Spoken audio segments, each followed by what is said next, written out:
listening to the Loving BDSM podcast, episode 284. Killer Lord's here with the one, the only, the little banged up, little bruised, but still fucking here. Thank you, Jesus. And I don't even know if I believe in a Jesus. John Brownstone. Now that I've offended everybody with a religious belief. Yeah, well, you know. Hi, John Brownstone. Hi. Yeah, I'm happy to be here myself. It's been a crazy ass week and a half. Yes, and we will definitely talk about that in the bonus section. Right. So even if you never stay for that part, but you're like, what the hell's up with John Brownstone? This would be the week to stay for that part. Right. But this week, before we get into all of that, we're talking about different types of personal boundaries that you can and maybe should, ought to, need to, please do set, and how those types of personal boundaries relate to power exchange. Welcome to the Loving BDSM podcast. If this is your first time listening, glad to have you. If you're back for another week, welcome back. Loving BDSM is produced every Tuesday and Friday for your kinky pleasure and education, and show notes are found at lovingbdsm.net. Come back often and feel free to add the podcast to your favorite podcast app.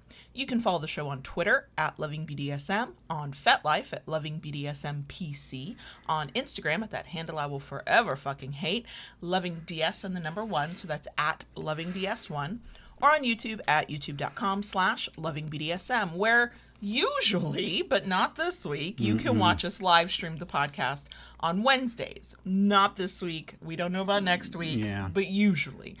All links are in the show notes, and the show notes can be found at lovingbdsm.net. Big thanks, as always, to our kinky patrons over on Patreon, including our newest peeps. That is especially true right now. Let's talk brass tacks for a second. You were in an accident. Yes. On September 28th. We will talk about that later. And in different circumstances, that would have meant not going to work and not getting a paycheck or whatever, depending on whatever. Correct. Because of things like Patreon and the folks over there, the very generous folks over there who support us, that's like a thing we don't have to worry about right now. We continue to earn our money as weird people on the internet with microphones, because in part of Patreon, and we are very appreciative. And I'm very, very grateful for that. Recuperating from anything can be stressful, and not having to worry about one thing off of the plate to worry about is a tremendous help mentally and emotionally. Yes. So while we hope we provide value for our kinky peeps on Patreon, y'all are definitely providing for us as well right now.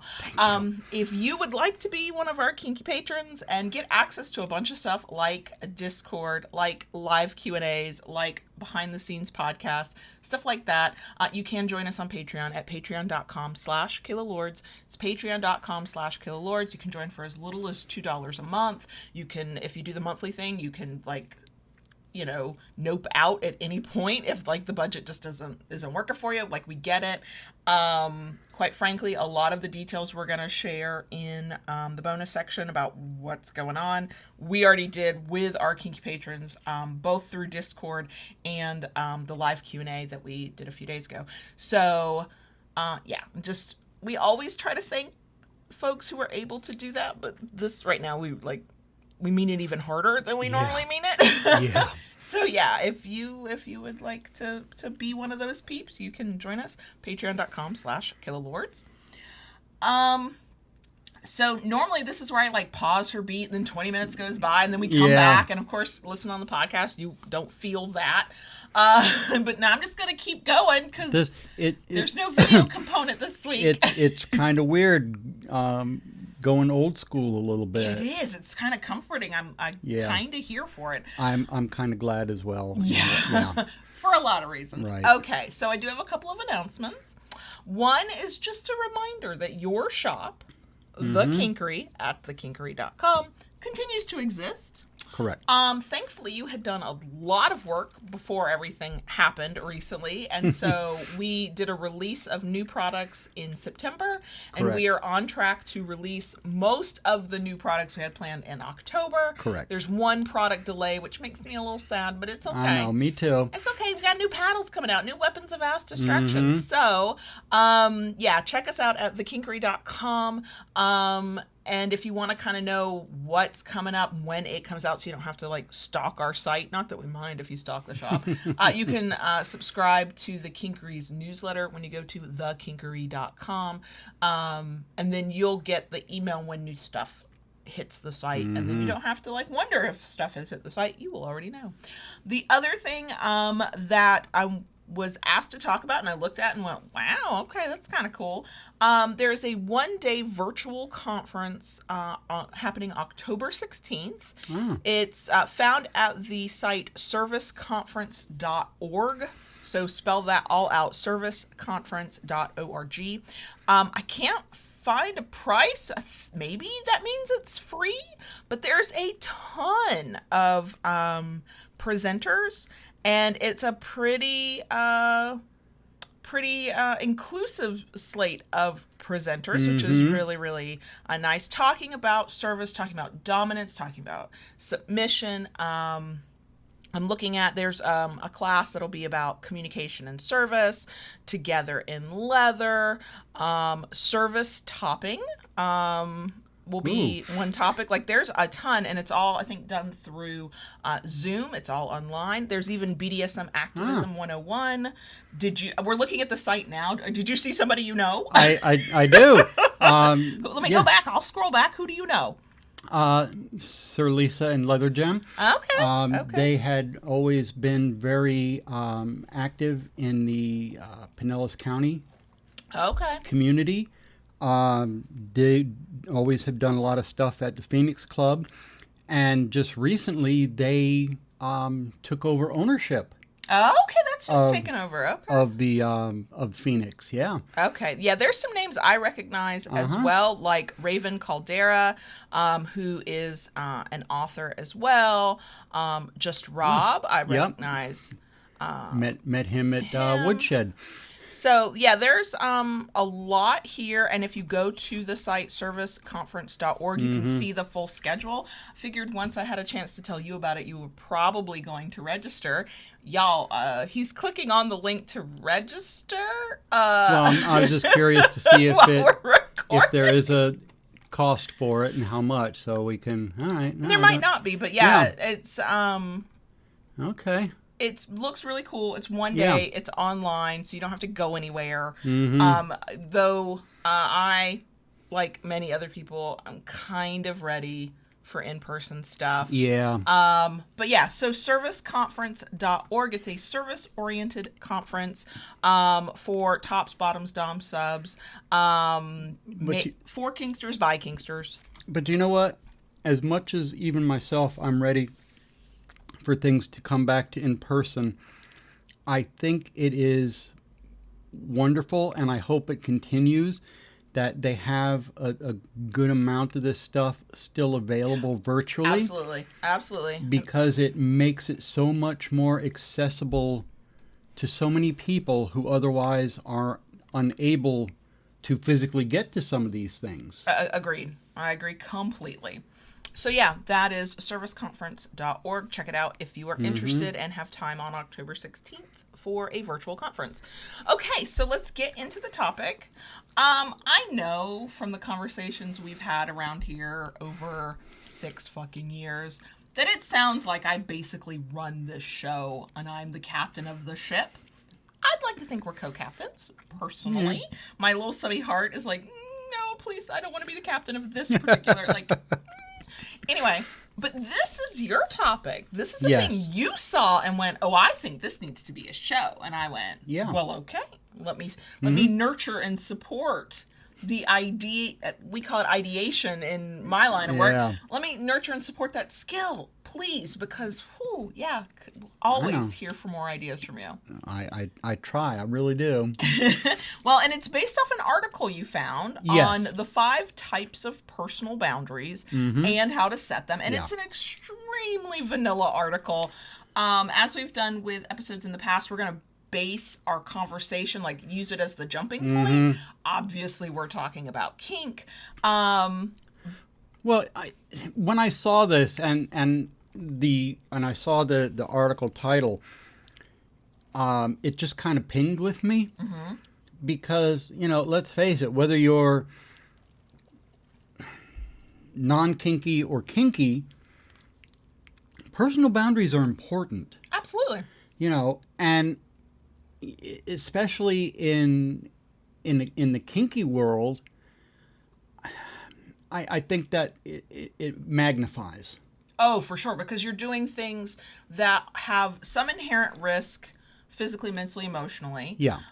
It's a relationship that hopefully you are walking into with intention, so therefore boundaries matter there. It's also, if you think about things like sub frenzy and then whatever the equivalent of it is for doms and tops, maybe it is dom frenzy, I don't know. That is a time when people sort of ignore or forget their own boundaries, and even the boundaries of their partner, but in the excitement to get their kink on or to feel fulfilled or whatever. What I liked about this, what made me go, oh yeah, I see what you're talking about, is that when we, even the two of us, but the generic we of the kink community, talk about setting your boundaries in your kinky life, whether that's for a one-off scene or it's for your power exchange relationship, we don't ever break them down in the way that this particular article broke them down. We talk about, here's the things I will do and I won't do, and we sort of look at them through just the lens of activities, where this is a little bit more nuanced than that. And then, of course, I feel like we can then add yet another layer when we just talk about it as power exchange. So, yeah, I think we all, like, if you've been here for more than a minute, we know personal boundaries are important. They're certainly important in power exchange, not just because some of those boundaries are our hard limits of just activities we will not do, but then other boundaries are about what we need as an individual to be happy and respected and comfortable, and to just be able to move through certain parts of our life, in this case power exchange, being able to show up fully, because we're not constantly worried that something that is how do I put this? I'm trying not to use the word to define the word.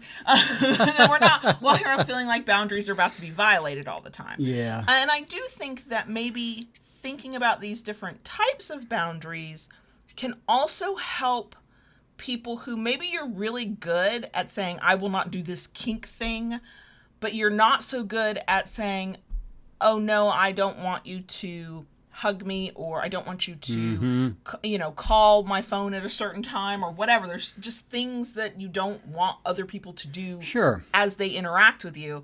Maybe by breaking these types down, it will help you start to have those conversations and think about the boundaries you need to set with a partner or a friend or whoever in order to be able to then show up as your full self, because you know that sort of I always call it my personal bubble, but maybe your fence line will be respected, right? For me, it's a personal bubble. Like, I have a 3 feet of personal space rule at all times. I'm happy we've extended it to 6 feet, quite frankly. And the people who are allowed to come into that bubble, I still get to maintain certain rules of what I will allow and what I won't allow. And we have to have those rules. They are important to who we are. Right.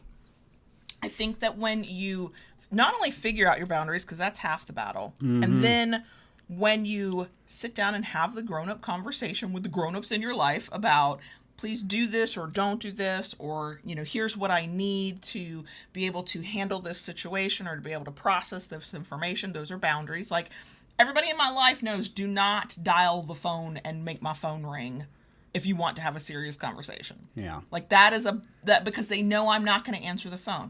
But they can set the boundary with me, and I can set the boundary with them that, hey, if it's important and you need me, here's what you can do, right?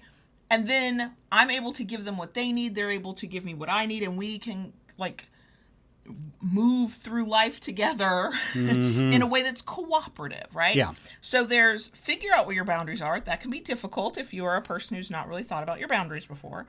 have the conversation with the people who need to have that information about your boundaries. In this case, your kinky partners. Yeah. And then the third part, which is sometimes no big deal and sometimes hard, is will that person then respect those boundaries? Right. Which then adds to like, that's step 3. Well, 3A is coming back and going, whoa, that's not what we agreed. Let me remind you. Until the point where you're like, I should not have to fucking remind you anymore. This is not working. And hear me out fully on this one. Personal boundaries are not set in stone. Absolutely. Okay? And that doesn't mean that you can just, infringe upon somebody's personal boundaries, meaning that over time, your boundaries may change. Sure. As you move through this world, you grow, you learn things, your boundaries will change along with that. And at the same time, I agree with you completely. And the boundary I set with you will be likely completely different with a boundary that I set with somebody else. And that's okay too. Right. That's a hard part. I know I've struggled with that for years of, well, if I let JB do this thing, doesn't that mean I have to let everybody know the fuck? No. If you needed permission, consider this it. No, you don't.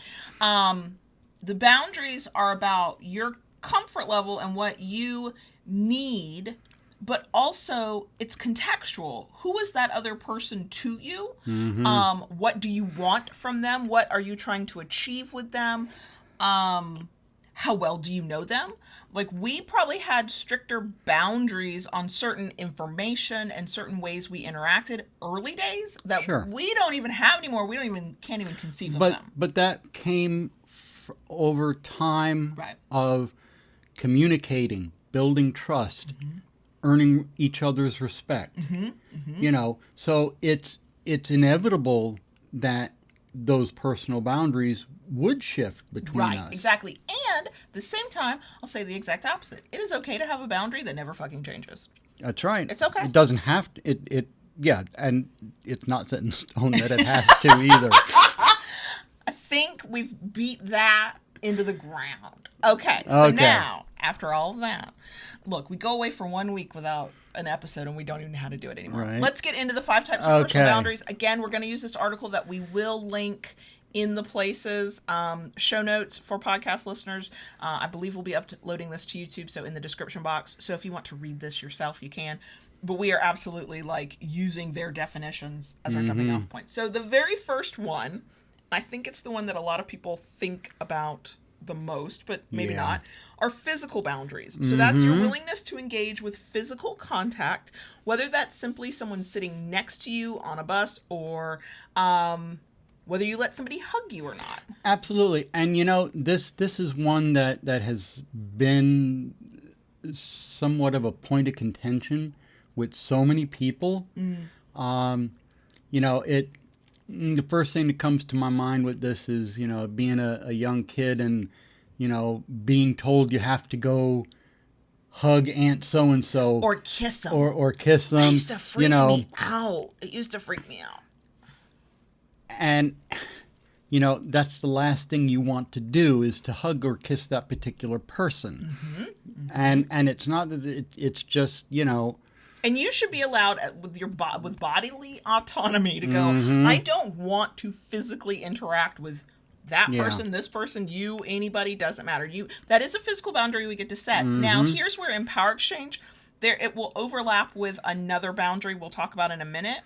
Because sometimes the physical stuff we do in Power Exchange is just physical stuff. It's about the way our bodies interact with the world and how we interact with other people. And sometimes it is sexual, and we're going to get to sexual boundaries, spoiler. So there will be crossover here. But if, I have a boundary that I'm not hugging a stranger, right? We go to a munch and everybody can know you. Yeah. If they don't know me, there's no physical, I'm not touching them, right? When we are, that was not a sexual one. That was not an overlap. Sorry, bad example. But what about when we're doing a scene? Now, not all scenes are sexual. Correct.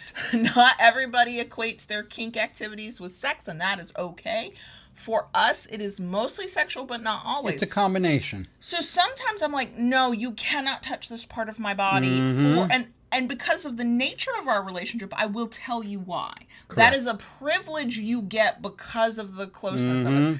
A stranger, I would just be like, you're not allowed to touch this part of my body. And I don't have to go any further into it. That should be enough. Unless I want to, right? I'm imagining if it was a scene partner, if I'm close enough to them that they're allowed to hit me in a dungeon, I'm probably going to tell them why they're not allowed to touch me here or ask me to kneel. That's an easy one. You don't get to ask me to kneel because these knees can't handle it. Like, I'd tell that to anybody. But I might tell you, please don't touch my nipples. They hurt super bad and I don't know why. Whereas somebody else would be like, just don't touch my nipples, right? Like, that's, again, it's a contextual thing about the explanation and how much information you share. But the boundary is, do not touch this part of my body. The closer we are to somebody, the more likely we might be to go, let me give you the details. Let's, maybe there's a workaround, whatever. Now, if you're on the receiving end of hearing that boundary, there's only one thing to do there. I think it's pretty obvious. Don't fucking do the thing that they told you not to, or do the thing specifically that they asked you to do, as long as it's within your own boundaries. Well, this is going to be a common theme in among all 5 of these. It's a given. Respect other people's boundaries. And that, you've mentioned this in a few episodes, that also includes not pushing to like get your way, not coercing, not if somebody in the throes of passion is like, do whatever you want. Well, that's not carte blanche to just do whatever the hell you want. It's within the known boundaries. Right. Now, will there be times you will come up against a boundary that one or both of you did not know about? Why, yes. Yep. I've heard from many people who will talk about how they thought they were okay with certain activities, physical activities, a spanking, a hair pull, a this or that.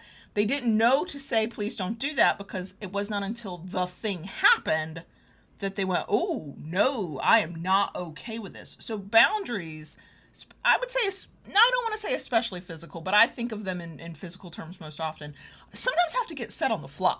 Like, it happens and you go, oh shit, I don't like this. New boundary. Let me set this real quick. And that involves, especially in a scene, that involves using your safe word or whatever your method is for stopping or pausing or whatever to go, hi, just figured this thing out. We need to take that off the table. Yeah. We're not doing that anymore. Physical boundaries, and when we get down to it, sexual boundaries, and even the others, this is where we don't think a contract is required for power exchange. It is not. But sometimes writing shit down or having it where you can go back to it later and remind yourself is not a bad thing. If your relationship has plenty that you can do, but also very specific things that the other person has said, please do not do this, or please do it this way, or whatever their boundary is, and you want to make sure that you don't like oopsie at the wrong moment, one of the ways of helping you do that might be to write it down, whether it's in a formal contract or it's just a Google Doc or it's notes app on your phone. Right. If writing things down is not your preferred method of remembering shit, then use your preferred method. But, you and I together have few boundaries anymore. The ones we have are baked into our life. We kind of know them. We don't have to think about them. But if I had known what I know now about what I like, what I don't like, what I will allow, what I don't allow, there's a very good chance that early days I might have given you a laundry list of don't do this, please don't touch me here. Physically I can't do this. You shouldn't be expected to remember every single detail, every moment, especially in a new situation. So making notes of them is not a bad idea. Right. Because I think when we're talking about responsible kinksters who either just want to have a good time and everybody has a good time, or want to build a long-term relationship, the thing you want to do is to not like plow through somebody's boundaries like they're not even there. And I think sometimes that can happen in the heat of the moment and in the excitement. And sometimes maybe you do have a piss poor memory. Okay. Well, what do you need to do in the rest of your life to like not fuck up your memory? That's what you need to do here as well. Because nothing can fuck up trust between people quicker than violating boundaries.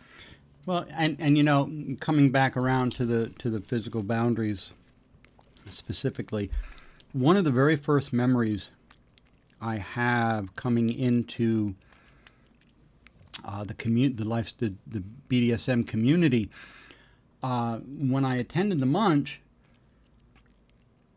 people asking, "Are you a hugger? Would you like to be hugged?" Yeah. You know, it wasn't even a matter of someone coming into giving you a hug and saying, you know, no, I don't want that, or yes, it's okay. Before it even came up, would you like a hug? Are you a hug? You know, are you okay with being touched? And the thing is I know that's not universal. I know there are places where people don't do that. Before people start commenting on how at their place people don't do that. But where it happens, and I have had that same experience, thank you, Jesus. I will say my we'll get to it, emotional boundaries are so shitty that even though I don't like people touching me, if I don't know them, if you ask me for a hug, I will probably say yes, even though I probably don't want to. That's a thing I have to work on. That's a me problem. Yeah. But to me, it's just another way in that instance of practicing consent. You know, quite frankly, Sure. I feel a lot better about a community if I see kinksters getting consent for everyday things that out in the non-kink world, whether we suffer through or we enjoy, we sort of take for granted that that's just how people are. I remember at an old job being forced to hug anybody who wanted it because of it was a membership association. So I was staff, and everybody who walked through the doors was a member, dues paying member. So we were constantly reminded that they paid our salary. And that meant I had to let people I really didn't like hug me. Like, just, I thought they were evil bitches and there's a special place in hell for them. And then the creepy dude that we all knew sexually harassed folks, boss didn't stick up for us there either. And we had to hug him too. I might have issues around hugging strangers, if you haven't noticed. It was bad. I did learn the art of the side hug, but it was just, it was awful. And so it is notable to me when I walk into spaces, and they tend to be kink spaces, where people ask simple questions. Do you mind if I sit next to you? May I hug you? You know, can I ask this question before, asking the question, right? And the more I see those kinds of examples in a community, the more comfortable I am, the better I feel about the community in general. Yes, knowing there are some shitty people in every community, I still get a warm fuzzy about the general community. It gives you a good feeling overall about the general, because it's a culture of consent at that point. Yes. And in the absence of somebody telling you specifically, yes, you may do this physically, no, do not do that physically. If you don't know for a fact, the easiest way to find out is to ask, because at that point it's about consent. Right. The physical stuff, I think, is easier for us to understand as a consent thing. And when we get to sex, that too. Less so maybe the others. So the next type of personal boundary are emotional boundaries. And the way this article defines it, this is the limits or lack thereof you'll place on sharing intimate feelings with others. It also encompasses the emotional energy and labor that you can put into certain relationships. And I think most of us understand this. In power exchange, 1 is your submissive, 2 is your wife, 3 as just a person who loves you. I'm going to put as much emotional labor and energy into this as I can. Yeah. That doesn't mean I've lost the ability to set a boundary. There are times, and you've had to do this with me too, where we have to say to the other, I cannot handle this right now. I need a breather. I need a break. Can we talk about this later? But that doesn't mean I'm not willing to extend that boundary line to encompass as much as I can for you. I have always... one of the terms I've used for this in the past, I just don't have the bandwidth for this right now. It's a good word. Okay, and I think that is a very good term to use in that circumstance. The other one that I love, and I've used it a few times lately, don't have enough spoons. Yeah. But, the emotional boundaries, my emotional boundaries with you pretty much a floodgate. Yeah. You know, And I would actually be bothered if you held back emotionally. Right. But that doesn't mean you shouldn't be able to. But it would upset me if it happened. You know, dear listeners, I love you. Wouldn't be here if it weren't for you. But you get a different level of Absolutely. Even for all our rants, asides, and bonus sections. As open as you feel we are, there are parts of us that we choose to keep private. Which, that is a boundary everybody gets to set. Right. Including people on the internet. You know, and you have to, you have to for your emotional well-being. And also, not everybody has earned the right for you to emotionally bleed for them, right? There are, when you got into your accident the other day, I tried not to emotionally bleed on you because you had worse problems than I did at that moment. And I didn't emotionally bleed all over my kids because they're children. That's not their place. Yeah. But I shared what I could share with them, and then I kept the bright smile on. I was like, okay, it's going to be fine. And I did the same kind of with my family, like, because they understood if I was texting them to go, JB's been in an accident, that I was worried. But I have a friend who I messaged at 1 a.m. from the ER. I knew it was fine. It's a 5-hour time difference. She was asleep. Yeah. And I just bled it out through the texting because we have established that relationship, and I am comfortable enough. My emotional boundaries, for all that I rant and rate and bleh all over a microphone weekly around here, my emotional boundaries are tighter than almost anything else. I don't want to share with people that I'm upset. I don't want to talk about my feelings with people. And sometimes, and this is hard in our line of work because I have to work through it sometimes. Sometimes I don't have the emotional energy to accept other people's feelings. Now, the nice thing about that, this is not a power exchange thing. This is just when you're interacting with your favorite creators on the interwebs. I have set the boundary by, I encourage the emails, I encourage the DMs, and then when I'm ready, I go in and I answer them. Because to have so many other people's emotions poured out at me is draining. It's exhausting. I get secondhand anxiety for most of y'all, okay? And so I set the boundary of, I will deal with that emotional labor that I am happy to do in limited quantities at times when I'm ready to do it, which is why I always tell people that they are going to wait for a reply from me. Whereas with you, I'm not going to make you wait until a random day, 6 weeks after the fact that you had a problem. I am able to and willing to make that boundary a lot more porous. So only in extreme times am I going to say, this is a heavy topic. Can we talk about this tomorrow? And I'm actually less likely to do that than you are. It's rare that I'm going to ask you to hold back because I want to know all of the things. You want it all. Yeah. I want to know all of the things. Me, I can tend to get overwhelmed with things sometimes, and I need the time to be able to process things. Right. Which is something I have told you, in the past. Wait, give me a second. I really need to think about this and work it through my head. Which, while I hate having to do it because I'm not a patient person, I also see that we get better outcomes. When I push you to bend that boundary for me and go on an emotional journey with me before you're ready, we have worse outcomes. We're arguing more. The solution, like we have to try 85 solutions till we get to a good fix. But when I just go, okay, I'm going to wait, and I might have to come back and remind you like 24 hours later. We do have that worked out. Hey, have you had a chance to think about this thing? Yeah. But when I give it that time and space that you need, that's your emotional boundary, then we work through it and it's a better situation. So the thing I want to point out for other Kinksters, especially in Power Exchange, because the emotional boundaries thing it's a thing you have to contend with everybody you interact with, from friends to partners to coworkers to kids to whoever.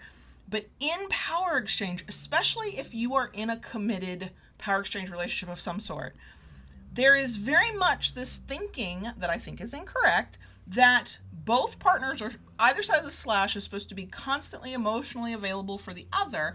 And when that partner cannot do that for you, they're somehow a bad partner or failing. What I think is the failure is that not everybody feels comfortable or equipped to say what you have learned to say.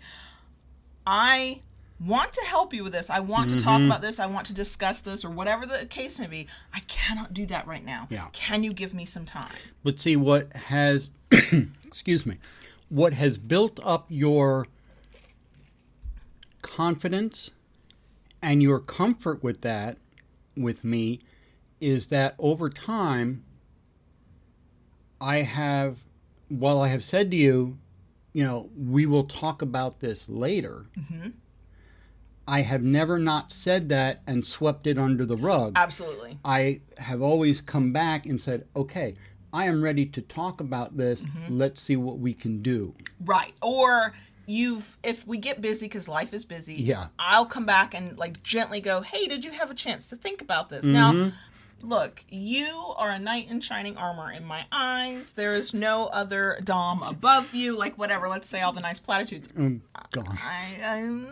I think you're the bestest ever, but you're not perfect. No. So there have been a couple of times, Yeah. not on big, serious, deep things, but life stressors that we just have to work through, and it's going to be complicated, where I had to remind you a couple of times. Yeah. But it was because that's not your normal thing. I knew it was an honest, oh shit, I got busy. I do need to. Or I can't remember what the situation, it was probably about money, because that's our big stressor. But I think we got to the second, gentle reminder, and I finally went, look, are you just in the place we can just discuss it now? Because it was more of a procrastination on your part to not want to deal with a thing, and not that you were putting me off and trying to make me go away. Right. It was more of I really don't want to face this issue, and I can keep forgetting it forever.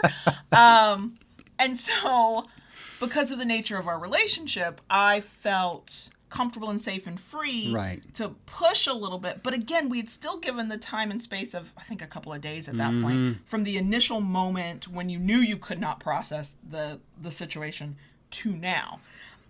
So what I would say is, if you know that there are times in your power exchange relationship where you just don't have that ability to give that energy or that labor or take that time to a situation, it is okay to set the boundary and go, I need a day, I need some time, can we revisit this, whatever, as long as you're actually going to come back to it. And I think on the other side of that, and I don't want to say it's a submissive quote problem more than it's a dom problem, it's a person problem, but I know from a submissive perspective, it can feel painful, it can feel overwhelming, it can feel scary when we feel like our doms are not emotionally available for us in a time of strife and stress.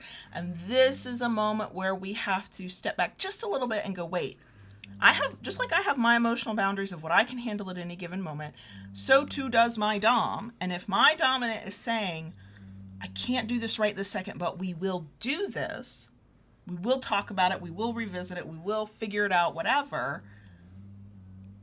Okay, fine. I think the other part with some, not all, emotional labor, and this is not necessarily a dom thing, but it happens to doms, I think, frequently, is if you are a fixer personality, where what you want to do when you hear about a problem is what your natural response is to try and fix it. Yeah. Now imagine the fixer instinct kicks in. Right. Yeah. Now imagine that instinct kicking in. At the same time, you are emotionally overwhelmed and cannot do the emotional labor of it. That's a hard feeling. And I would say to our fellow fixers out there, this is a good time to practice the fine art of listening without fixing. Yeah. Because sometimes, not always, sometimes just listening, one, helps your partner.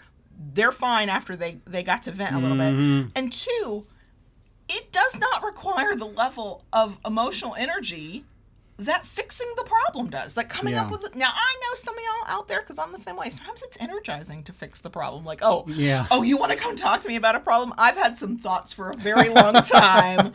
Let me get my notes out, right? But see, that is also why there have been times when I have said to you, I need to talk. Worst words to an anxious person, by the way. But I just need you to listen. Right.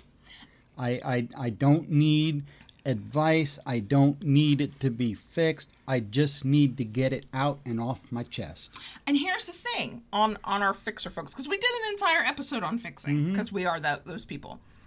When you jump in to fix a problem and you're willing to do that emotional labor and energy, you may have violated the boundary of your partner. If your partner gets pissed because you just tried to fix her life when that's not what they needed, guess what?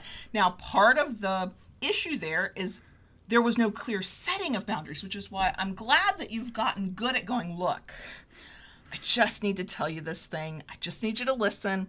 I don't need any ideas from you. And that is, by the way, hard. Because I always have ideas. I know. That's why I have to tell you up front. You setting that boundary sets expectations for me. And sometimes, if I'm in a place where I'm frazzled and I'm overwhelmed, and the last thing I can do is help you with your fucking problems right this second, I got problems of my own, that's actually a relief. Well, I've got the emotional space to listen to you. What I don't have is the emotional space to fix it for you. So if you find yourself in that place of overwhelm, and you know that you or your partner or both are fixers, look at it that way. Think about that. Is it that your partner's not even asking for the thing that you're willing to give, except you're too tired to give it, so you don't want to give anything, and so you bail on them when they need you? Also, if you need your partner because you're going through something and you want the emotional labor from them, you want make your boundary clear so that they can make their boundary clear. And maybe the answer is you have to wait. And maybe the answer is you can talk, but nobody's trying to fix anything. And that's a people thing. That's not just a power exchange thing. But because of a lot of the expectations that get placed on both doms and subs, it gets really murky. Yeah. So that's emotional boundaries. The third one I've already spoilered for you, and that is sexual boundaries. Right. That encompasses your comfort and consent with sexual contact. Yeah. And they say it stems beyond unwanted sexual contact and applies to your relationships with long-term monogamous partners as well. I feel like in the kink world, most people are mostly okay with setting sexual boundaries. I want to point out, we said it once, we'll say it again, we'll keep saying it. Not all kink is sex. Not all sex is kink. That's true. For some people, these are two completely separate things. For others, there's a serious overlap. We have a serious overlap. Yeah. But when we, and I think there's some gray areas here. Like for us, one of our top kinks is impact play. Correct. And we do, most of the time, but not necessarily all of the time, get turned on by impact play. Sure. But being aroused by a thing deep in your body and soul, but not doing anything about it or exhibiting it to others or sharing in that arousal with yourself or your partner, to me does not automatically make something sexual. Right.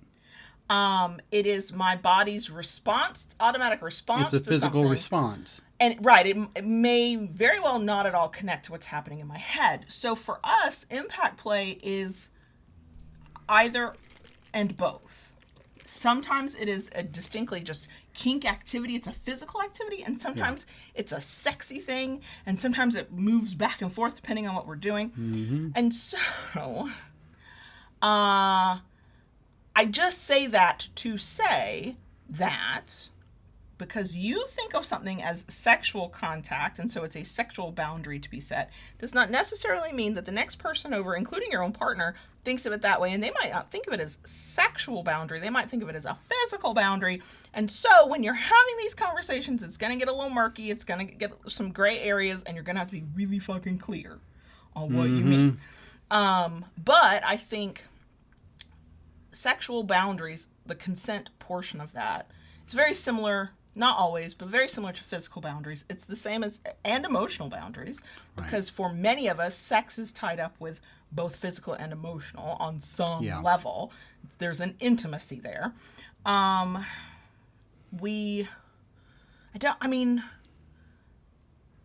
don't know what to add about sexual boundaries, because that are the sex and kink boundaries tend to be the things we already talk about the most anyway. And I feel like if you're here listening to us, you don't need the no means no, and let's talk about what consent looks like. And that's not, the no means no is nowhere near an accurate way of talking about sexual consent, y'all. Like, it's like the bare bones, and it gets so much deeper than that. But I think the reminder that I would want kinksters to have about this one is just to remember that not all kink is sex. For some people, not all sex is kink. Right.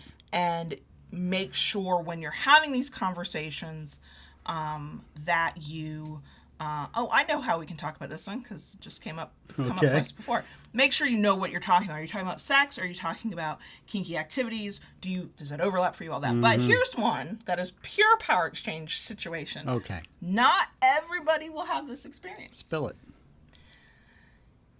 If in your power exchange you negotiated, I guess it's a level of consensual non-consent, but like we have, where I am sexually available to you.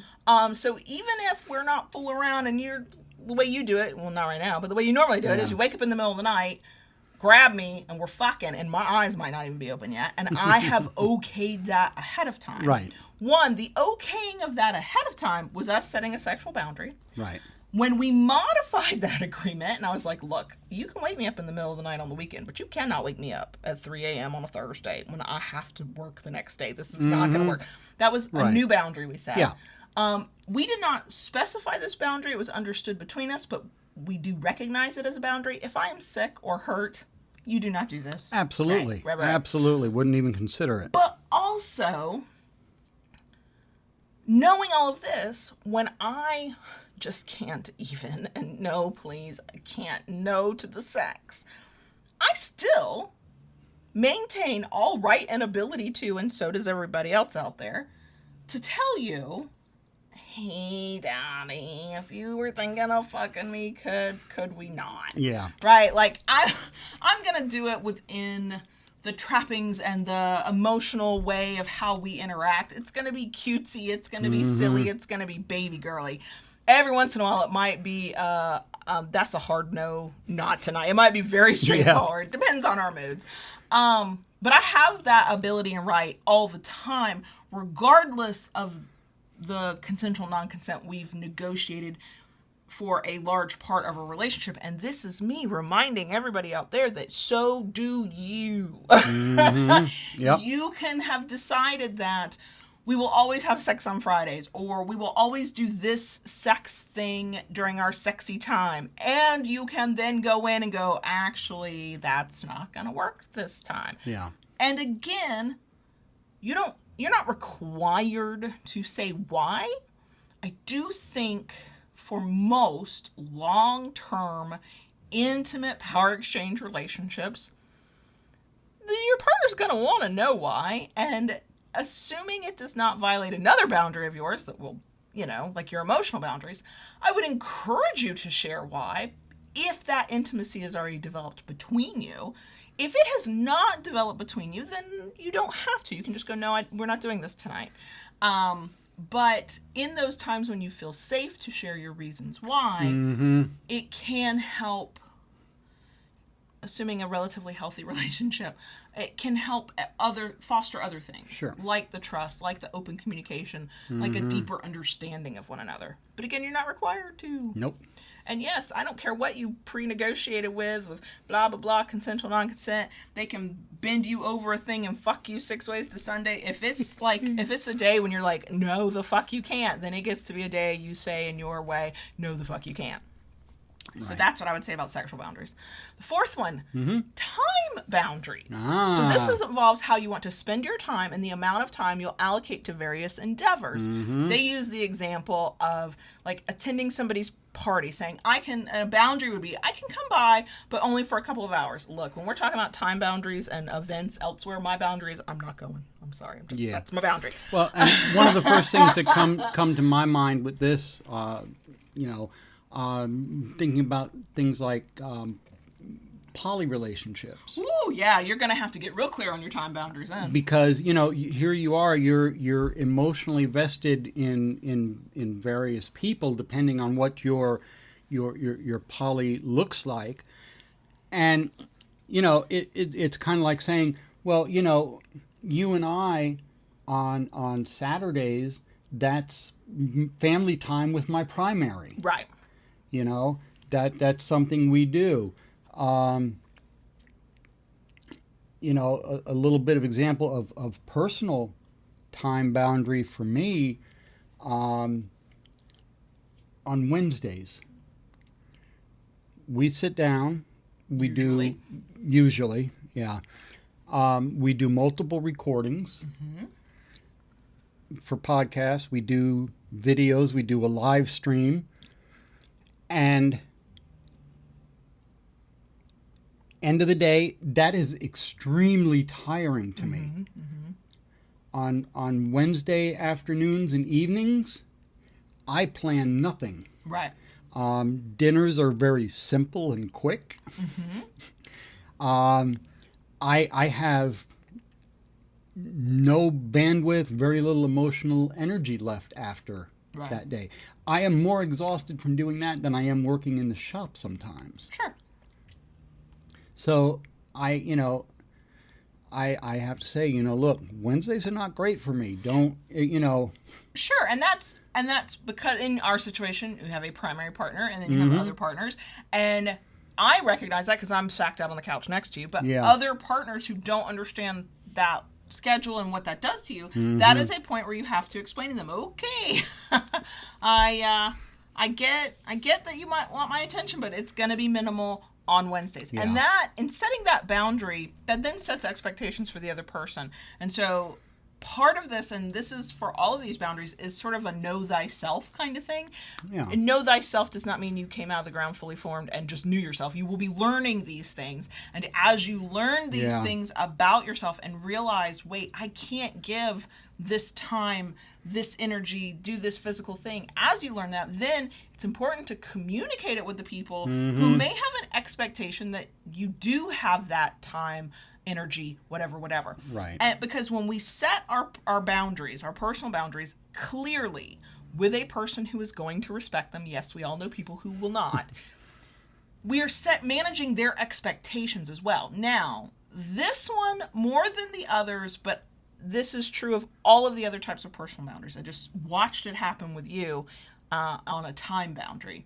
Time boundaries can fuck up a relationship more than anything because one of you may have a lot less time to give than the other one wants to receive from you. Ages ago, you went through kind of a rough patch with somebody because they needed both more emotional energy and time from you than you could give them. Right. Now, the worst thing for both sides of that would have been to keep pretending to try to give that to them, or that promising you would and then failing them and falling through and not living up to your word. The best thing, although it was the most painful thing, was to say, I cannot give this to you. Right. You deserve somebody who can, but that person is not me. Right. Does it hurt like a motherfucker when somebody sets a boundary with us that then means we can't have something we want? Yeah, when you really like somebody, yeah, fucking hurts. But to me, I always go, well, what would hurt worse? To have that, to be told that up front and have a chance to either work through it, work around it, part ways amicably and go find somebody who can give me what I need, or to have somebody, one, that I learned later, they twisted themselves into knots trying to give me something that they couldn't give, that they sacrificed other parts of their life badly, and or that they disappointed me time and time again because they kept saying they would give me a thing that they physically could not give me. And that does tend to be time and emotional energy. Yeah. And so now I'm disappointed in them. Now I don't feel like I can trust them, which means, can I trust other people? Will people say that they will give me this time and energy and then not, right? Like, now I have trust issues. So as hard as it can be, I would rather you just tell me, I don't have time for this. I would love to have time for this. I don't have time for this. Time boundaries it's not just a poly thing.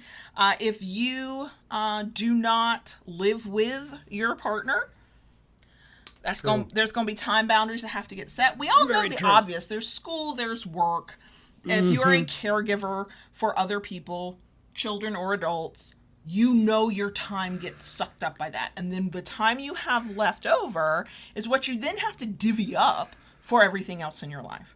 Long distance relationships rely heavily on knowing each other's time boundaries. Absolutely, especially if there's time differences involved. Oh my Lord, yes. And I've noticed for many people there can also be, there's a term I can't think of, but basically it's an uneven distribution of time. Meaning, when you and I were long distance, I worked full time, you worked full time. Okay, basically the same. One, there was also the slight time difference of an hour time difference. That was a thing. But also, I was dealing with kids. Yes. Which was a huge suck of my time. And if I had had a day where one or both children had a meltdown and we were fighting over chicken nuggets and Pop-Tarts, which is why I do not fight food battles with my children. It's not fucking worth it. And I'm frazzled and I'm on edge and I'm exhausted after I already had my 10-hour work day and then my 90 million hours of parenting that just doesn't stop. To then flip a switch and give you 3 hours at night of long distance submission over the fucking phone was probably not going to help. No. So we had to manage our own expectations of how much energy could either of us give, what time of day was it, what was going on in the rest of our life. And I think that's a thing that happens to any relationship, but certainly power exchange, which tends to be kind of all-consuming and encompassing for partners, especially early days. And then add a layer of we either don't live together or there's a time difference or there's, it's long distance and it's just harder. It is about having realistic expectations of the amount of time you actually have and then communicating that with a partner. Quite frankly, boundaries, setting them and respecting them is also managing expectations and having good communication. Yeah. The time thing of all of these, and I know how important sexual boundaries can be. I know how important emotional boundaries can be, but I have just watched time boundaries fuck up so many people. Yeah. Because the expectations are that you'll get more than the other person can give. And part of that is on them to be honest. I can't give you this, I can give you that. Plans change, blah, blah, blah. And the other side of that is for the partner who's not getting enough of what they need to be honest that maybe they need something more. And maybe this person is not the one who can give them what they actually need. True. So it gets complicated. Yep. Last boundary. I have a thought about how this relates to power exchange. Okay. It's material boundaries. And this encompasses setting limits on what you will share with and with whom. Now, this is about physical items, not we share our thoughts, we share our feelings, we share our time. In power exchange, we share our bodies, right? Like, we already know about sharing, but this is material sharing. This is, I own this stuff, and it belongs to me, and will I share with others? The first thing that comes to mind for me on this in kink is toys. Whose collar is that? Whose flogger is that? I think there's a bunch of different ways to figure this out. I think that figuring it out and stating it clearly for both partners to understand is super important. The way we have done toys, and it doesn't matter to us now because we're together and you're stuck with me for the next 100 years, whatever, is if my body fluids get on it and it cannot be sterilized clean, it's yours. It's mine. Yep. Because my ookie gookies are all over it already. Thanks. I have marked it with my scent and pheromones and germs. There you go. Those are mine.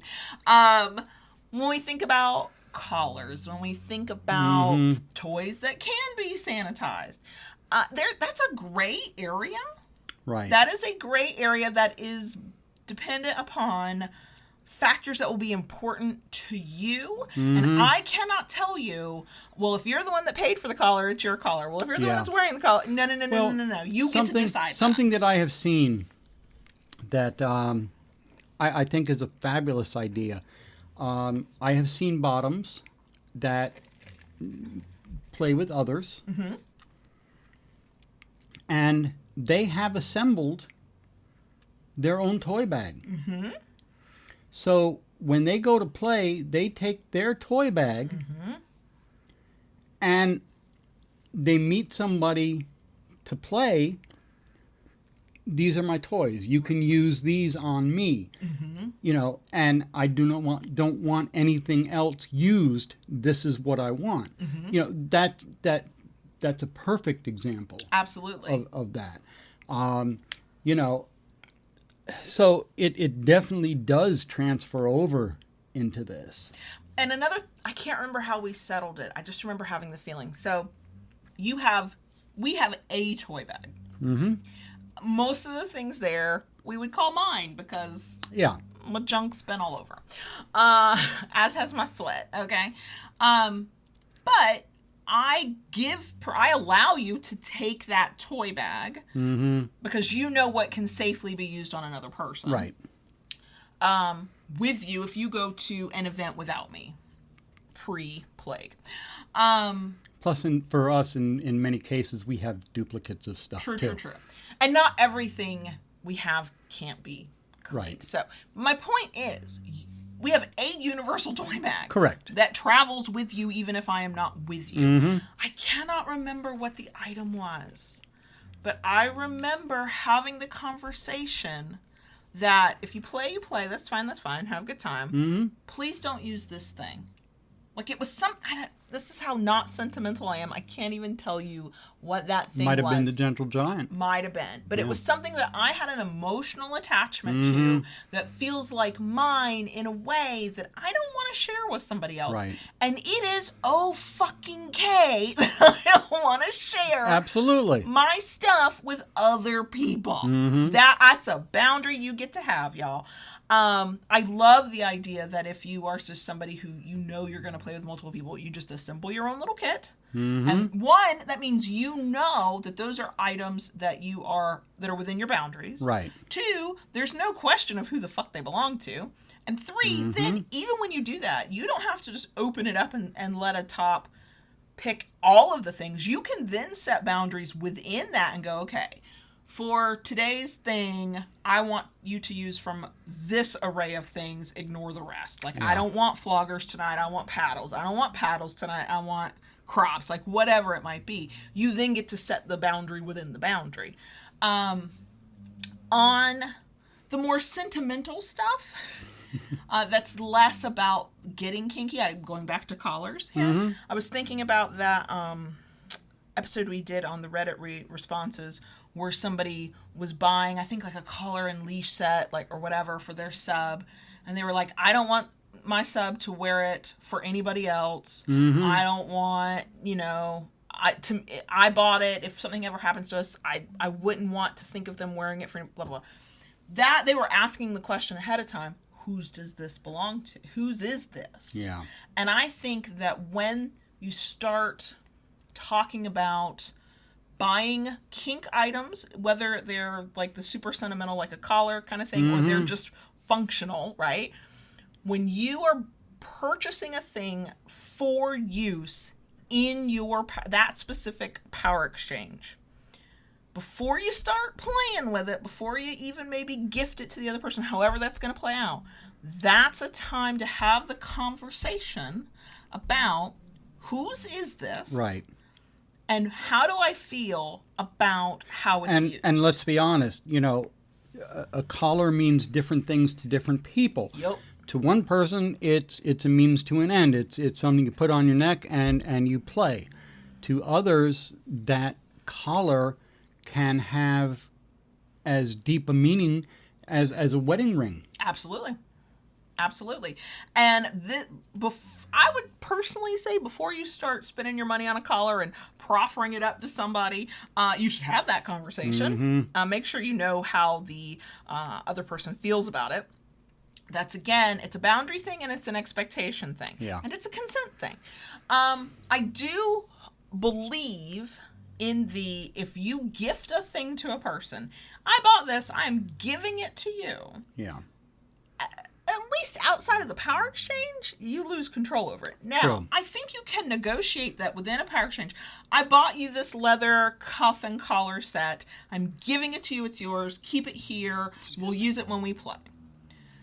And negotiate, especially if they have other partners. I would like you to only use this when we're playing for us, right? You can negotiate that, and then the other person has the opportunity to agree or disagree. If you give it to a person and that relationship ends, unless they want to give it back to you because they don't want the reminder, you lose all power over that thing. They're under no obligation to. No obligation. Yeah. So, yeah, when you get into that gray area of material possessions that you are purchasing for use within your dynamic, you need to be very real with yourself and very clear with each other about who y'all are. If you each have multiple partners, I think it's fine to set ground rules for certain items. You both have to agree to them. One person can't go in there like a dictator and be like, this is how we're doing it. No, this is a negotiation. This is a back and forth discussion. We have to find our middle ground that works, or take your shit back and hopefully give it to somebody else or get a refund. But all of these boundaries are like that. You have to have conversations. You have to be willing to say the thing, sometimes a hard thing, sometimes not. You then have to be willing to listen when your partner tells you, this is how I would like this to go down. And then you have to start setting your own boundaries with it. What are you comfortable with? And setting boundaries is okay. It's required. Yeah. if someone's telling you that setting boundaries is selfish, you need to rethink things. Yeah. Because, we all have our boundaries. And here's the thing. And there is nothing wrong with that. Let's flip that fucking word selfish on its goddamn head. The word selfish gets demonized, and sometimes fairly so. Sometimes people are selfish rat bastards who do not care about others around them. Okay, but being selfish, let's turn that into self-preservation. Yeah. Even self-care. Self-care. Fucking taking care of yourself. You are not a bad person because you're like, here's what I'm okay with, and here's what I'm not, and here's what I'm willing to do, and here's what I'm not willing to do. And no, I can't give you 85 hours of my fucking time. And see, that's an just because you demanded it. That's an excellent term for this, because wouldn't you agree that setting boundaries for yourself is a form of self-care? Because think about how you feel when... We don't always think of it in these terms, but something happens and you were like, I should have said something. I don't like it when they do that, but I've never told them they can't do that. Or I wish they wouldn't do that thing, right? It's a boundary in your mind. It's a boundary even maybe of your person that you have not expressed for all kinds of reasons. And I get it. There's lots of reasons to not share a boundary with a person and tell them, please do or do not do this. But think about how you feel when a boundary gets violated, even if you have not yet said, please don't do that. I know how I feel. I remember how I felt when I had to hug motherfuckers I didn't like as part of my fucking job, okay? It's awful. How many times, vanilla or kink life, have we given somebody more time and or emotional energy than we really should have? And we don't say anything. We just walk away from the experience being exhausted, feeling bad, not wanting to do it in the next time. Pick a feeling. That's what an unexpressed, unrespected boundary can do for us. Now, as with everything, this is a skill. I am for shit at setting boundaries. I have to spend a lot of time justifying to myself why it's okay to have a boundary before I can express said boundary. It is hard for me, okay? I'm not good at it. I still allow slightly small, not the most, explosive boundaries ever to be walked all over because I can't always tell somebody, please don't do that. I don't like that. Like, I swallow down a lot and deal with a lot that I don't love because I'm so bad at it. So I'm not sitting here from a place of, I have expressed perfectly every boundary I have in my life is, the best ever. Fuck that shit. But it is a skill to learn. It requires communication. It requires trust and intimacy with a person that you believe will honor that boundary, but they can't honor a boundary that you've never expressed, right? If you are the person who is with a partner who constantly just okays stuff, but you're starting to go, wait, what the fuck are their boundaries? It's probably because they've never told you one outside of maybe a hard limit and kink. It's your job at a certain point to start asking questions. Is this okay? Would you like to do this? Would you like to do something else? Because part of it, not all of it and not for everybody, part of sharing a boundary and saying this is a thing that I do or don't want is a feeling of safety. Am I safe to express this with you?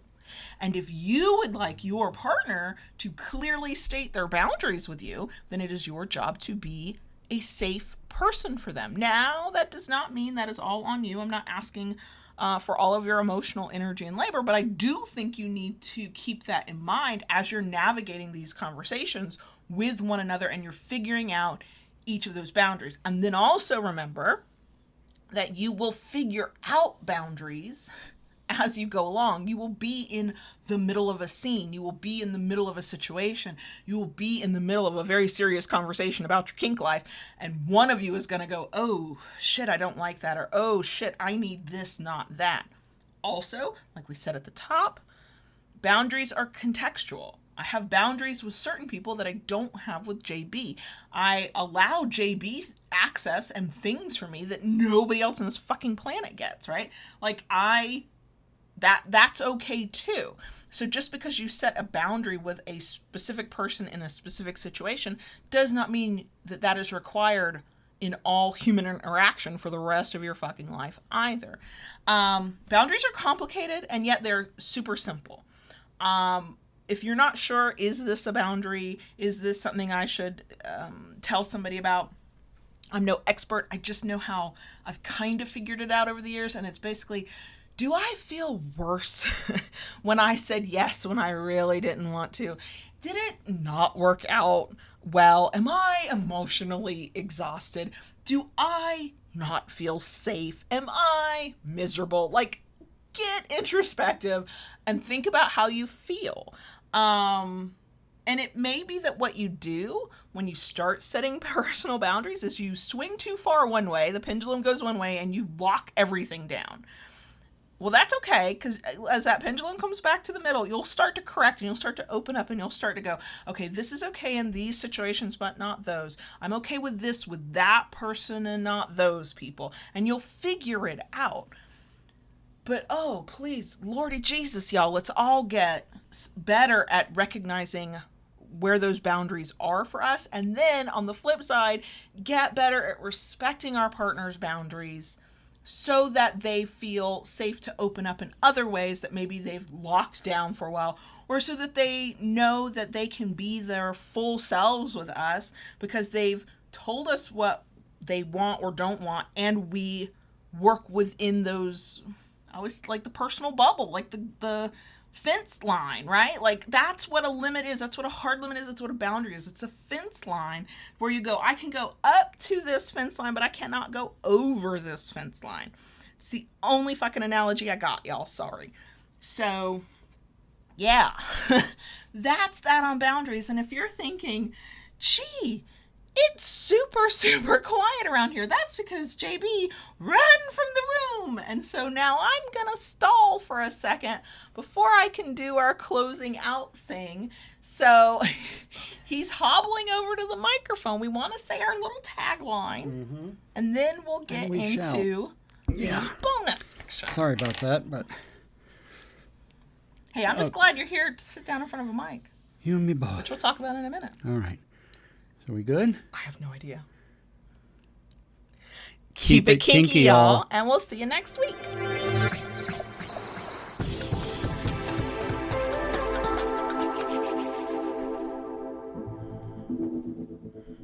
Dottie. Yes, baby girl. Can I talk to the crickets, please? Yes, you may. Okay. Would you like me to tell the story? You seem like you're teetering on the edge of exhaustion. I'm a little tired. Yeah, I'll give me a second here. So, yeah. He's playing with his vape, y'all. If you were like, what is that squeaky noise? He had to refill. So, as Kayla hinted earlier on, there was a bit of an accident. A bit of a fun accident. Yeah. Sure. September 28th, to be exact. You went to a munch that night. I went to the munch that night. And all things being relative, the weather here in Florida has been getting nicer. And, fall-ish weather for Florida. And the summer rains have slacked off. So I've been riding the motorcycle more. And I decided to take the bike to the munch. About a 35, 40-minute ride-ish, give or take. And it was a marvelous ride. Had a great ride up there. Had a wonderful time at the munch. Met lots of new people. All the old folks and, the regulars. And had a great time. And it was about a little bit before 9 o'clock. Started heading home. And I did not feel uncomfortable riding home from there. Mostly what you would call a highway, but it was in between highway, between two major cities, and it was fairly quiet. It was the back road level of highway. Yeah. Not exactly a busy street. Right. And it was a beautiful night to be out riding. The weather was beautiful. Traffic was fairly light. Now, I will preface this with saying I always ride with full gear. Have my boots, had jeans, jacket. Because it was a night, I had reflective gear on, helmet, gloves, blah, blah, blah. I was coming up to the turn where I was going to be getting off said highway. I was in the left-hand lane. A car entered the road from the median. They apparently did not see me. And there was very little time for me to react. And the two of us met.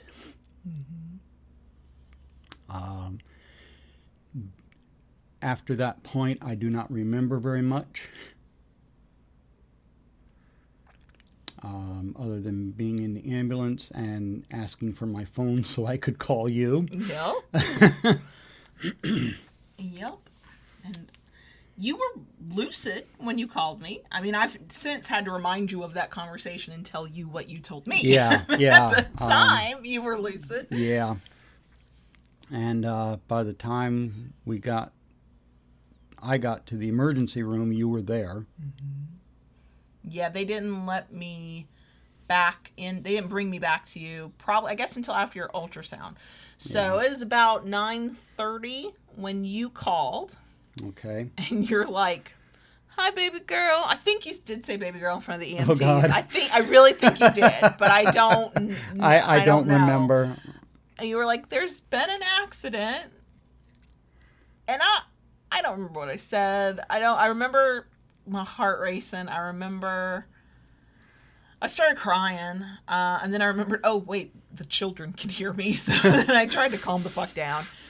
And I just clung to okay, if he can speak to me from the back of this ambulance, then maybe it's not so bad. Because if you had been like bleeding out or something was broken or whatever, they were not going to hand you your fucking phone. No. So I was like, okay, it's not the worst. It's not the worst. It's not great. So we talked for about 10 minutes, and one of my questions was, wait, am I going to be allowed to go into the ER with you because it's the time of the plague? And the EMT person said, you'll have to call the hospital to find out, because their rules are changing all the time based on levels and blah, blah, blah. Right. And so, I settled the kids in, let them know where I was going. Even though I sounded very panicked, I was like, but don't panic, I'm sure it's fine.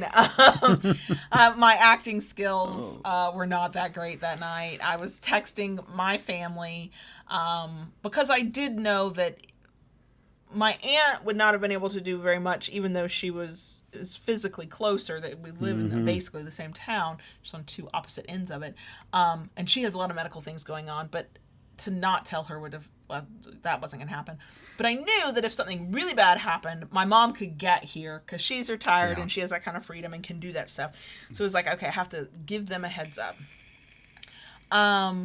And then I had to put clothes on because it was 9:30 at night. I was sitting on the couch in my PJs reading a book. Right. And then, because, your mind just does weird things in times of crisis, I was like, I don't know if he's coming home tonight. I don't know what tomorrow will bring, but before I leave this house, I'm going to get the coffee pot ready, because if he wants a cup of coffee in the morning, I'm not going to remember at whatever time we get home to do the coffee pot. So in the midst of all of that, I stopped to take care of the coffee pot. I ended up pulling up to the hospital probably at about the same time you did, maybe a little bit after, because I stopped, I called, they said, are you here for COVID? I said no. They said yes, the one person can come in.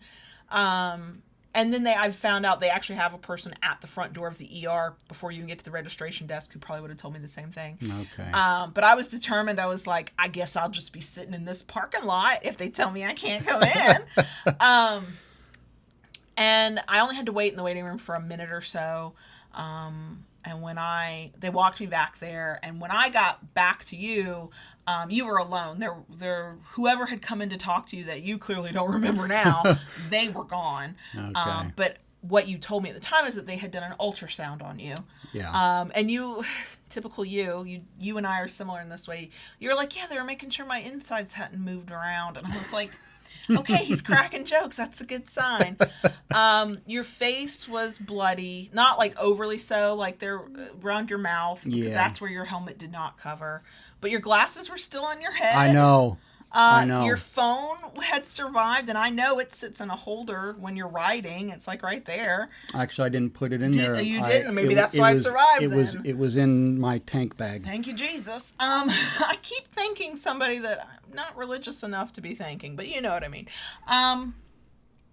And we were then basically in for the wait. Yeah. They ended up taking you back for a full CT scan from head to toe. They almost lost your glasses in the process. Yes. We got those back. I was like, they survived the accident to get lost. And the funny thing is that I didn't even realize that when they wheeled me back, because they had brought me all the way back to the ER room, and it was you. You were like, I looked at you and I went, wait, where the fuck are your glasses? I was like, oh. We talked to the hospital registration people. They were great and told us, okay, here's how this works when you get a $10,000 bill. Walked us through our steps that we should, if insurance wasn't going to cover it, we should take. Highway Patrol came back in because there's a whole chunk of time we still don't know what happened. We don't know if there were witnesses. We know the driver stopped, Did he call the police or did a witness call the police? We don't know. We don't have a police report yet. Yeah. But we know Florida Highway Patrol was there because they're the ones that got your bike towed for you. And they were gathering all the information. They came in to talk to us. First of all, the highway patrolman looked young enough to be our child. I was like, who is this baby and why did they let him have a gun?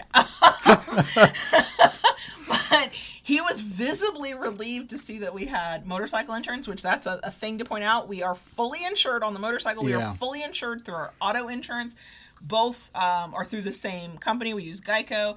And so in the process of the insurance stuff, our insurance adjuster is like, actually, we think we can apply some of this to the auto insurance.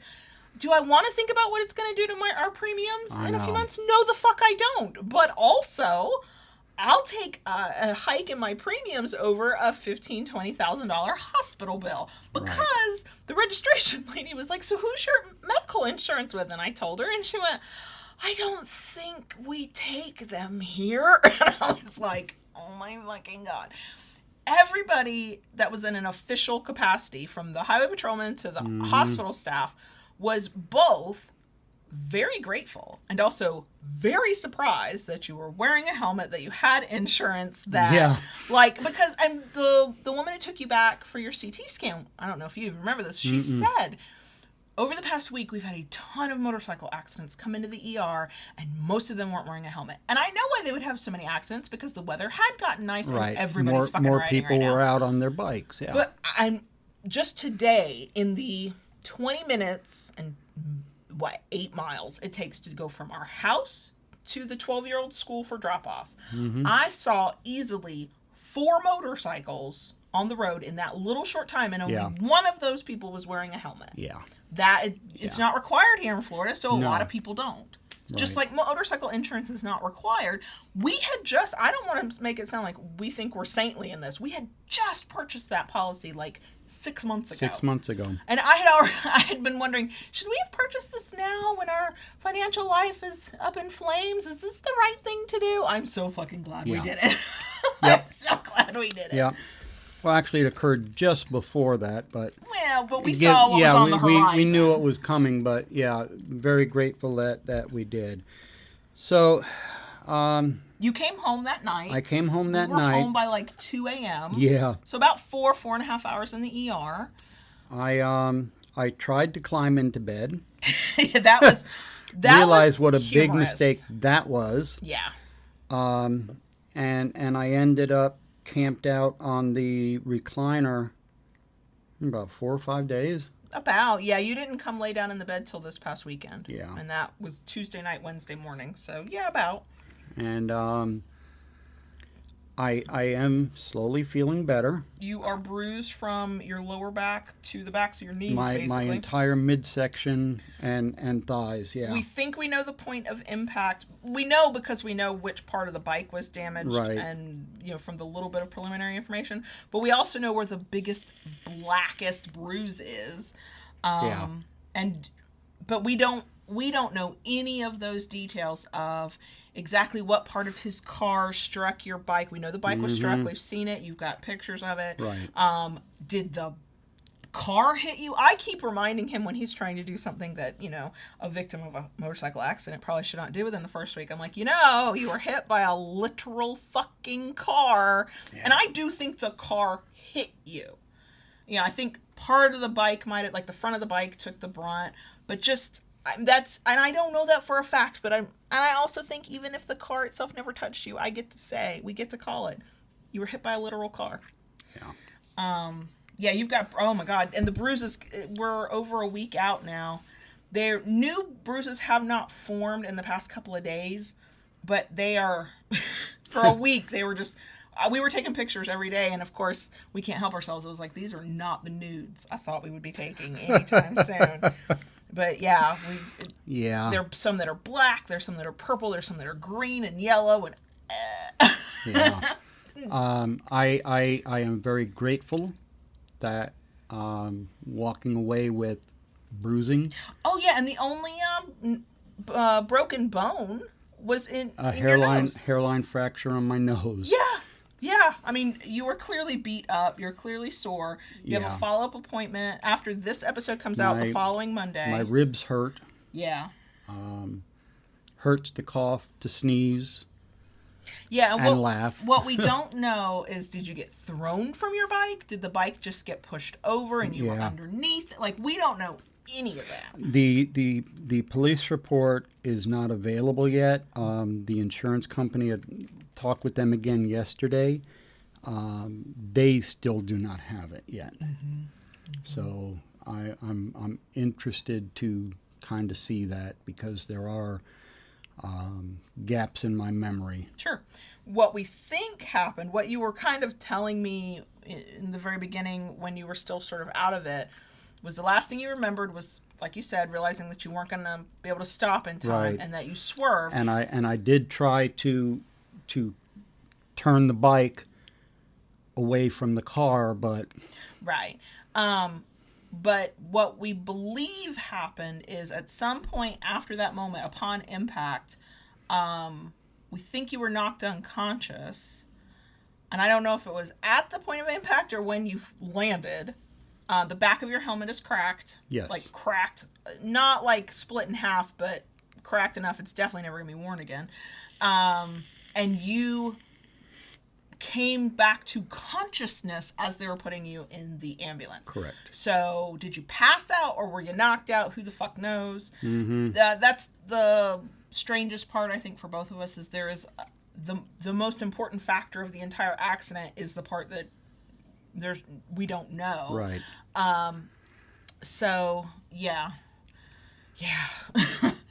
And Kayla has been absolutely marvelous, taking really good care of me. I have been your committed life partner who loves you dearly, and yes, we'll take care of you because I fucking love you dearly, but sure. And Lola has barely left my side. Yeah, she was allowed to not sleep in her crate for a few nights while you were on the couch, and she slept next to you the whole night, right? And what was funny, she has this habit when I'm on the sofa,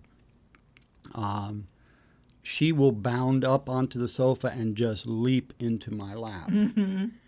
And she was not doing that. She was, leaping up on the sofa, but she was laying down next to me, and the most she would do is maybe just like kind of put her head in my lap. Yeah, she was real gentle with you. Yeah. For a few days. I recall the screams of the day she decided not to be gentle with you anymore. Right. I mean, that brought everybody from all corners of the house into the living room. Like, what the fuck is wrong? Oh, Lola jumped in his lap. Yeah. She apparently 4 days was enough time for her. She figured 4 days, 5 days was enough recuperating, and she wanted her cuddles. And Onyx sniffed you as much as her little nose could reach when we came home from the hospital, then ignored you for 24 hours, and then started following you everywhere for a few days. Yeah. Ella, we love her. She's kind of a bitch. Good thing she's beautiful, but, right? She did not give a fuck. But Onyx was a little concerned, like, what the actual fuck. Right.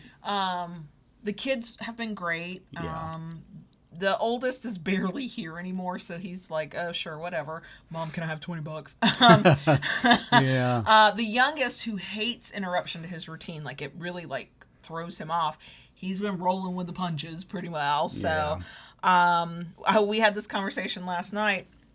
This is true in all relationships, regardless of the way that tasks are divvied up. But in our relationship, we know the household stuff is fairly well evenly divided, 50-50. But even we still have the uncharitable thought that we keep to ourselves, because we don't want to fight unnecessarily, of, God, I do everything around here. Right? Like, sometimes that is actually true. I've left relationships where that's actually true. And sometimes it's a perception problem because you're tired and you're cranky. Now that I have actually had to be doing everything around here, I told JB last night that I will try to keep that uncharitable thought out of my head for a while once he's back up and operational, because now I am reminded of what it's like to do every fucking thing around here, and I can't wait for him to be able to help again. I was like, oh, that's how much you're doing. Okay, Yeah. I'm exhausted. Now, a little humorous side to this. When I ride my bike, I have what's called a tank bag. Oh, God, I forgot about that. Yeah. And the tank bag has magnetic flaps that magnetically attach to the gas tank of the bike. And when I'm riding, that's generally where I put things. My wallet, I've got garage door clicker in there, phone, my e-cig, any of that stuff goes in there. Well, because I was going to the Munch that night, the folks there, they know I make toys and things like that. And I brought a couple of the new things I was working on to show off. They were in my tank bag. And they obviously went through it because they got my information. They got your wallet. And the EMT got my phone for me. So, they got to see these paddles. And as I reminded him, we know a lot of kinky people in the medical profession. Yeah. Pretty sure nobody blinked a fucking eye. Right. So, and weirdly, all that stuff that was in your tank bag, plus the things they put in it, like your reflective gear they put in your tank bag. When they took it off, stuff like that. The only thing that was damaged in that collision was the garage door opener. And it's in pieces. Yeah. It's destroyed. Yeah. But nothing else. I know. I was like, what the hell happened? Because that's why I was shocked when your phone survived. Man, that really would have sucked. Because do we have insurance on the phone? No, we don't. Should we get insurance on the phone? Probably. Look, I've insured the house, the car, and the motorcycle up to our fucking eyeballs. That's it. I've hit my limit. I know. So the fate of the bike itself at this point is still unknown. Yeah, we still don't have a clue. Kayla looked up the Blue Book value of the bike. It is a 2001 Honda Shadow. Yeah, it's not a high value. It's an older bike. I love that bike. I bought it because I loved the style of it, the look, the color, everything about that bike. And I've added a few things to it over the time I've owned it. And you just spent all that and money I to get it just spent fixed. all that money getting it fixed. Between the two shops, well over $1,000. Yeah. Probably close to $1,500. Right. And like I said, I have seen the bike. I took some pictures. We don't know. We don't know. Are they going to total it or are they going to fix it? If they fix it and they're willing to pay to have it fixed, great. Our deductible is like $50. Right. I'm here for that. I will gladly pay $50 to fix the bike. But if the repairs will potentially cost more than the bike is worth, they're going to total it. They're going to total it, which means I won't have a bike for a while because not be able to. When your financial house is on fire, you don't get to take on a motorcycle payment. No, that's just a life rule. So that is all up in the air. Yeah. We have a plan though. We do. We have a plan for how you'll eventually get a bike. It is looking like the person that hit me does not have insurance. Yeah.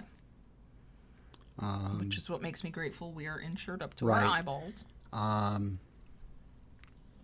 Yeah, and because there's been no contact, no talk of the other person's insurance at this point, almost 2 weeks, or a week and a half out. Yeah.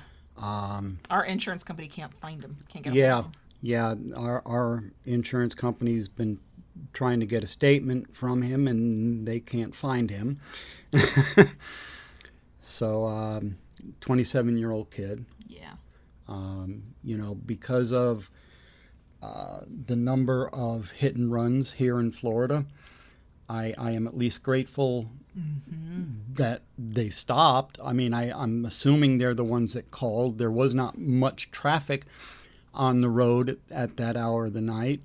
So, I mean, that's what I'm kind of guessing at this point. All things considered, I'm doing well. It probably helped I was not traveling at a high rate of speed. Sure. I've been riding a motorcycle for a little over a decade now, and speed was never my thing. That's one of the reasons why I have a cruiser. To me, it's about the ride. So kind of grateful for that. I'm sure if it was, either of us were going any faster, it probably could have been a lot worse. Oh, absolutely. I think so too. So I think so too. And so now we are getting back to episodes and videos and even mini podcast episodes at your pace, because you will probably need a nap just after this one episode. Right. Been sitting up for a little while. I am doing my best to listen to my body. When I need to sit down, I sit down. When I feel tired, I take a nap.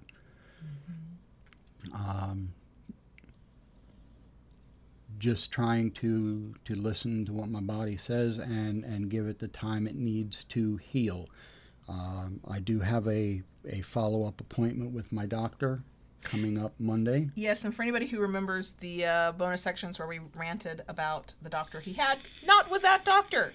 The doctor he wanted to see didn't have easy availability, so this is a big practice. They were like, you can just see any one of our doctors that has the availability for follow-up care, and then when you're ready to establish with with a new person, just tell us who you want to see. Yeah, right. So that was, for all the procrastination that happened over that ended up being easier. Right. Than and that is how many things go. We procrastinate because we worry what it'll be like, and then it's not that big a deal. So. Doing okay. A lot of the cuts and scrapes are already healing up. Oh, yeah. You have a pretty big gouge on your leg. My leg. That's I think the last one of the scrapes and cuts and stuff. The gloves protected my hands. I had some scrapes on my fingers, my chin and lips. Yeah, I walked into we're going to mention blood here, but I walked into your ER room area, and your lips are caked in it. And I was like, is it his lip that's cut, or what the hell? That's another thing about the ER. If you've heard the news and have not had a reason to go to a hospital anytime soon, they're lining them up in the fucking hallways is not an exaggeration. Right. You must have gotten one of the last rooms of the ER. It's not a room, but it's a little area or whatever. Yeah. Behind a door and a curtain. And when we left, there were two or three patients on gurneys in the hallway of the ER. Yeah. And y'all, we are not a major metropolitan area, okay? No. And this hospital is literally across the street from the other hospital. So I can imagine the other hospital is going through the same thing. Yeah. Yeah, fucking plague. But hey, the youngest is now fully vaccinated. Just got his second shot on October 1st. Thank you very much. Now, that's the 2 weeks for it to fully whatever to have cooked enough, I guess. Yeah. So yeah, hopefully that, one less thing to worry about. But yeah, we're here. We're moving slow. We're being quiet.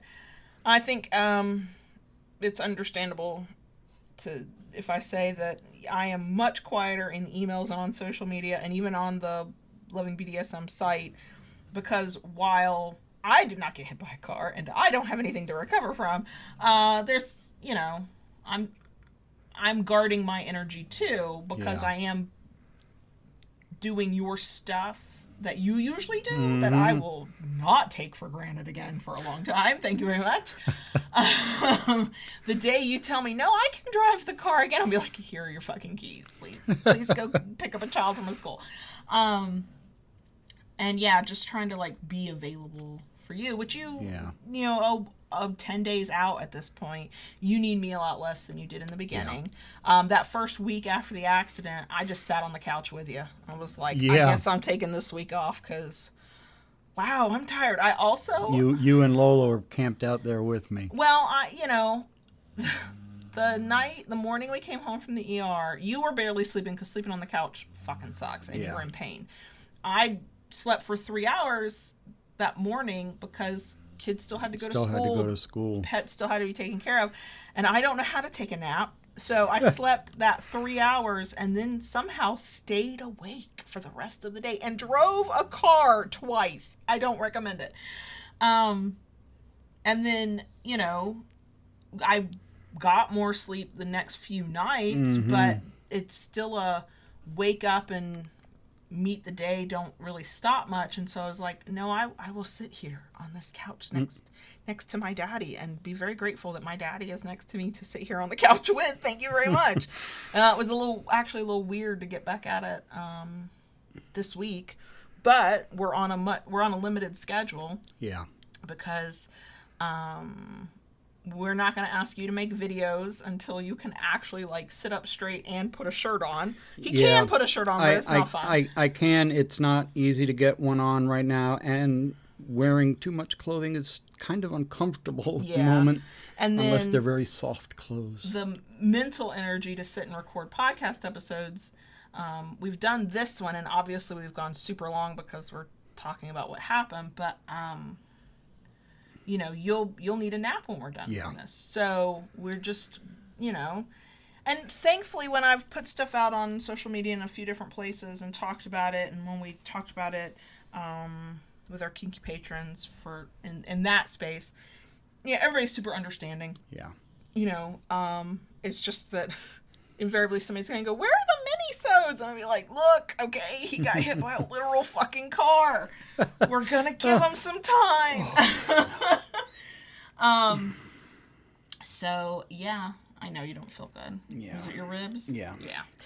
So, yeah, that's been us. It's a lot. We've had several people ask this, and I'm not assuming everybody would want to know, but for those who had the question on your mind of, you know, several people were like, what can we do to help?